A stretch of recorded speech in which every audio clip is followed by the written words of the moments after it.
All right. We are back with the GSMC Wrestling Laureate podcast brought to you by the GSMC Sports Network. I'm your host, Eric Rodriguez, here every Monday through Friday, 8 p.m. Pacific time, 11 p.m. Eastern time on the GSMC Sports Network, here to talk about professional wrestling, all the action inside and outside of the ring, backstage news, dramas. Also, we talk about superstar injury updates, inactivity statuses, also contract negotiations between every promotion from AEW to WWE to NWA to New Japan Professional Wrestling to Stardom to the GCW. If it makes major wrestling world headline news, we'll talk about it here on the show. So let's talk about the WWE after 9/11. We're going to talk about that, a little bit about the show and what it meant for, just heartbroken Americans. But before we do any of that, I want to remind you guys that we have a burning question or hot take in terms of professional wrestling. Just go ahead and send in that super chat. We are absolutely all ears, 1,010%. Make sure your voice is heard and make sure it's part of the mix. So don't be shy. You're also really grateful for each and every one of you guys. Send in the comment or the question. Hit up that super chat. Hit up that super sticker because you guys are super awesome. It's the $ below the chat box, and your support, obviously makes all the difference, guys. Here at the GSMC Sports Network, we do, pride ourselves on making you guys, happy, satisfied. So yeah, join us here. Your support makes all the difference. So let's keep the conversation going, keep the party going. Send in those super chats, those super stickers, because you guys are super awesome. And together we will make sure this show is bigger, better, and stronger than ever. And if the super chat is not your thing, hit up the tips and donations link at the GSMCpodcast.net. Shoot me your comments, questions, concerns. Tell me what you like, tell me what you don't like. Make sure you Superman punch that like a subscribe button to the show here at the GSMC Sports Network. We do love a lot of peace, love, and positivity 1,010% of the time. But if you have something, constructive criticism is good as well. Feedback is a gift. We love you guys. So yeah, don't be shy and definitely hit up those chats. All right, so now we're gonna dig on into my third segment. We're gonna talk about the WWE Smackdown after 9/11. So, guys, 13 years ago today, kind of crazy day. I remember waking up for school. I remember everything. It was crazy. I was in second grade. I remember TVs on inside the classrooms. It was kind of like a free day for all the kids. Obviously, the kids didn't really understand what was going on. Me, for one, I didn't understand. All I just remembered was seeing my teachers just crying and, basically watching murder on live TV kind of happen. After the first tower was struck, and then you saw the second one being struck, and you saw the thing that happened in the Pentagon, and you saw the flight that was, I think, Pittsburgh, Pennsylvania, that was going down, and people lost their lives, and it was just crazy. It was just, it made, it definitely shook the world. It shook all the world, especially, the world of sports, which, kind of want to talk, terrorism, and tragedy dominated the media landscape in the aftermath of 9/11. WWE, along with sports, provided the nation kind of a beacon, of hope. You know what I mean? Like, it wasn't all that much, and I know at the end of the day, it was professional wrestling, but they did a live edition of WWE Smackdown, and it was very kind of, ballsy of Vince McMahon to kind of put on a show after everything when everybody just kind of wanted to, kind of stay home with their families, mostly wanted to, kind of just wanted to spend time with loved ones because with the threat, well, obviously the threat of war lingering in every American's eyes, and then like later on, then you had that anthrax scare inside like the mail and stuff like that. It was just bomb scares everywhere. You never really felt safe. You kind of, thought your town was next to be attacked, and it was kind of heartbroken. And, it was kind of crazy. It was kind of crazy. All of a sudden, like it made United States and American citizens kind of you realize that the USA, wasn't the safest place anymore. It wasn't the most protected country. In fact, at this time, it was one of the most vulnerable. And during everything that was happening in WWE, obviously in the midst of the Attitude Era was in full swing. Also, the Invasion Era was happening as well, and it was crazy. Like it was insane. It was definitely insane. And then on that morning, on a Tuesday, September 11th, you know, you saw, like I said, you just before your very eyes, and it was just, oh my God. But every single channel you turned on, during, even after, it was just, it was just heartbreaking. It was, it was very somber. It was very melancholy. It was bad. It was one of the saddest day, obvious. Well, I can imagine, it probably was the saddest day on, in America. It was kind of crazy. You know, the morning of September 11th, the plane struck the World Trade Center, the Pentagon. Of course, that flight went down. 3,000 lives were lost in this deadly attack on U.S. soil. And, everybody in America, Americans were nervous. Everybody was nervous. Sports were postponed from the NFL's week 2, was postponed a whole week. College football, baseball, not basketball. I don't think, no, basketball wasn't on during that time. But everything, though, the world froze. The world froze, and Vince McMahon wanted kind of wanted to fight back. This was kind of like his way of, kind of fighting back against all the negativity that was out, all the horrific news media, streams that were just, showing how we were being attacked, an act of terrorism and terrorism, on U.S. soil. And, it was kind of crazy. And it was a tragedy. Vince McMahon also, he commented on the fact that he saw the way George Bush addressed, the nation after the attack. And I don't know, it was kind of crazy. Even the security was a huge concern in that arena that they were in Houston, Texas. They had double the security. Usually the wrestlers were able to kind of walk in and be like, "Oh, you noticed me," but they were able to, they were checked twice. It was crazy. It was a very crazy, dark, nervous time to kind of be an American.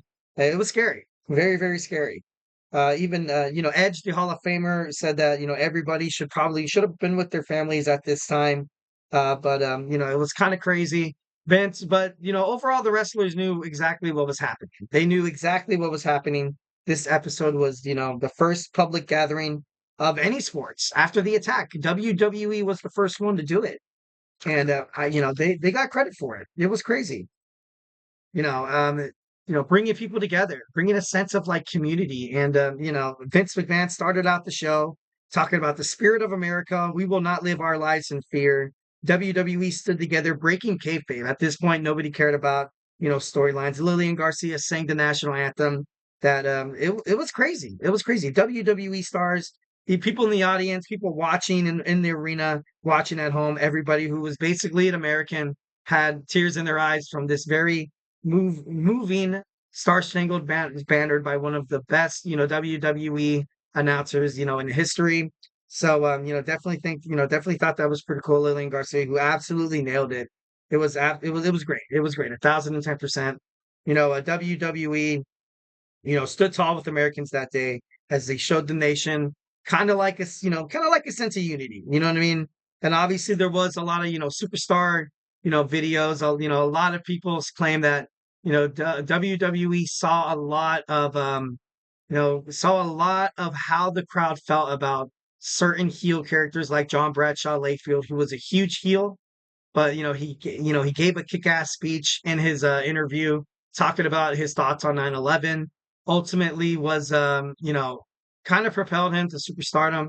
He came out and fans were cheering. Like I said, at that point, not a lot of storylines were going down. Kayfabe was broken. All the WWE is a family. Like I was talking about AEW.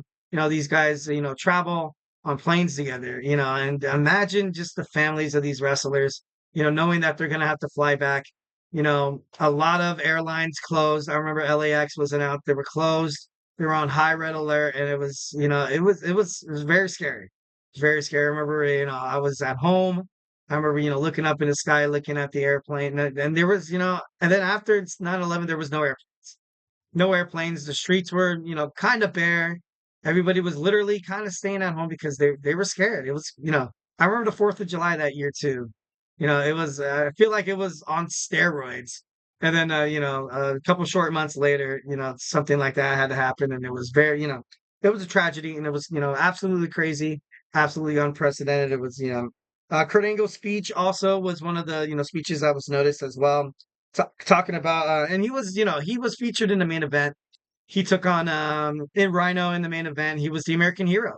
He's someone who fought in the Olympics representing the country with a broken freaking neck. With a broken freaking neck, the three eyes, intelligence, integrity, and intensity. So, basically, Kurt Angle gave a heartfelt speech of saying that the real, true American heroes right now are obviously the first responders.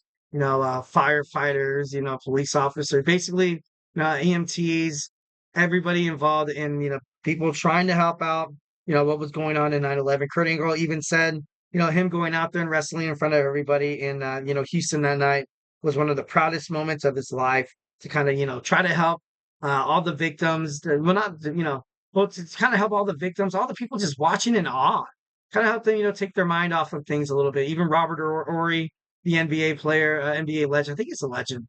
Even he was at the event saying that it was nice. It was truly something that a lot of people needed to see, truly a lot of things that people needed to watch. And, people stood together. People stood together in unity, obviously, you know, in support of these people who, totally, totally lost their lives that day. Not even talking about people who actually passed away, like family members who lost just, oh man, it was crazy.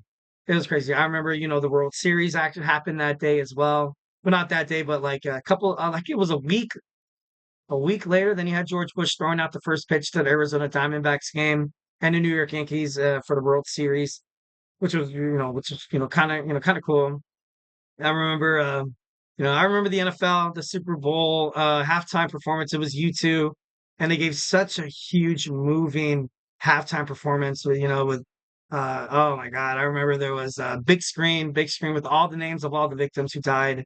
Kind of running through, kind of rolling in the back. Oh my God, it was sad. And I was like, I was like 9 years old. I didn't know what was exactly going on, but it was just, so moving. It was, so intense that, although I didn't really understand it, I was like, dude, it's kind of scary. Insane, definitely insane.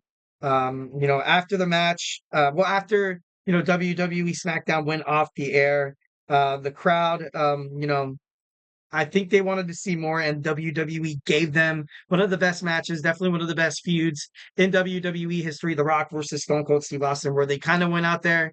The Rock spoke to Steve Austin before they went out through the curtain, saying that let's entertain the hell out of these people. Everybody right now is depressed, they're sad, they're scared, they're very nervous. They're uncertain of their future. Like I said, a lot of people don't really see a lot of crazy attacks on the United States, and this attack on 9/11 was the worst that happened on U.S. soil. And a lot of people, it was just nerve wracking. It was nerve wracking, but the match was very good, very very good. It was kind of crazy that they brought back that feud. I thought it was the right thing to do. I thought it was great. But overall, even after 2 decades, we're talking about it today. Obviously, want to give my thoughts and prayers and condolences and, support to anybody who was affected by 9/11. The world remembers the honor, and we honor those who were lost. And, the feeling of loss remains, but so does the memory of what, like I said, it was wrestling and it was sports. What WWE tried to do in their own way kind of helped begin the healing process for a lot of people who were afraid to turn on the TVs. I remember my mother was afraid to turn on the TV because, like, what's going to be on? Even not even on Fox or NBC or major news network, everywhere was covering it, absolutely everywhere. And yeah, it was definitely a dark and crazy time to be an American that time. But definitely kind of crazy. We eventually kind of did go off to war in Afghanistan, and that's when they started doing tribute to the troops right there in 2003, with 2 years later. So I thought that was kind of crazy, kind of cool to do that for the people putting their lives on the line for us to live a normal life here in the country. All right, so I got through that without crying, so that's good. Yeah, I'm just kidding. But moving on, we're next going to talk about AEW possibly going to Fox. Tony Khan has been rumored of been in talks with Fox bringing the promotion. The whole Shockwave trademark. Got people's creative minds flowing. So we're going to talk about that when we come back. So hey, do not go anywhere.